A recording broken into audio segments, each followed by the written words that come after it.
കിലോക്ക് 29 രൂപക്ക് വിൽക്കുന്ന കേന്ദ്ര സർക്കാരിന്റെ ഭാരതരിയെ രാഷ്ട്രീയ അരി എന്നാക്ഷേപിച്ച ഭക്ഷ്യമന്ത്രിയുടെ സ്വന്തം സപ്ലൈകോയിൽ അരിവില റോക്കറ്റ് പോലെ കുതിച്ചുയർന്നു.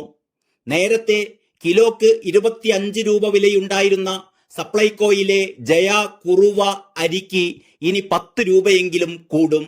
അരിയുൾപ്പെടെയുള്ള 13 അവശ്യ സാധനങ്ങളുടെ സബ്സിഡി 35% കുറച്ചിരിക്കുകയാണല്ലോ. നേരത്തെ 55% സബ്സിഡി. തുവരപ്പരിപ്പിന് 46 രൂപയും മുളകിന് 44.5 രൂപയുമാണ് ഒറ്റയടിക്ക് കൂടുന്നത്.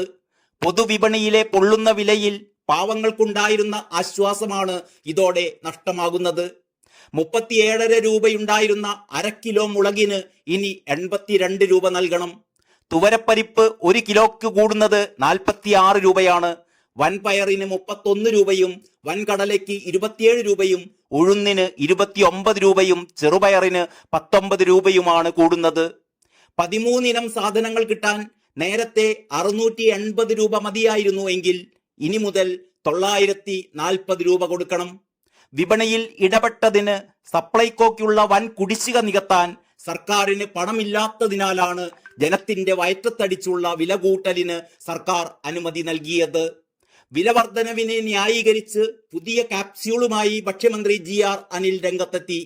എല്ലാറ്റിനും ന്യായീകരണ ക്യാപ്സ്യൂളുകൾ ഉണ്ടല്ലോ. പൊതുവിപണിയിൽ നിന്ന് 35% വില കുറച്ചാണ് സപ്ലൈകോകളിൽ സാധനങ്ങൾ ലഭ്യമാകുന്നതെന്നാണ് മന്ത്രിയുടെ അവകാശവാദം. നേരത്തെ 55% മുതൽ 70% വരെ വിലക്കുറവുണ്ടായിരുന്നതാണ്. അതാണിപ്പോൾ 35% കുറഞ്ഞിരിക്കുന്നത്.